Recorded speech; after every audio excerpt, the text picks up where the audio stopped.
Hello बच्चों, let's read a given question. The question says a Carnot engine has an efficiency of 50% when its source is at temperature 327 degrees Celsius. The temperature of the sink is option A 15 degrees Celsius, option B 100 degrees Celsius, option C 200 degrees Celsius, option D 27 degrees Celsius. So for this question, जो key concept we will be using is the concept of Carnot's engine. Carnot engine.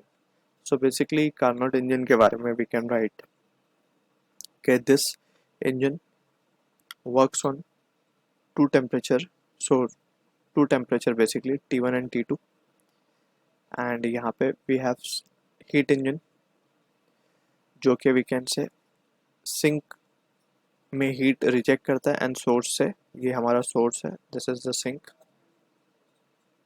so it takes heat from source and reject it to the, or we can say do some useful work and उसके बाद जो heat है वो reject कर देता है, ठीक है, बची हुई heat.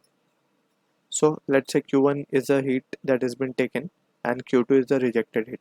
तो हम यहाँ पे लिख सकते हैं Q1 minus Q2 will be equals to W. अब efficiency की यहाँ पे बात करते हैं, important efficiency होता है output upon input. So output हमें मिल रहा है W, input है हमारा Q1. So यहाँ से अगर हम देखें तो W की जगह पे हम लिख सकते हैं Q1 minus Q2. तो finally we have the result as 1 minus of Q2 by Q1, and इसी को कार्नोट थ्योरम ने प्रूव किया था कि it can be also written as, इसको सिंक को यहाँ लिख देता है, it can be written as T2 by T1, ठीक है.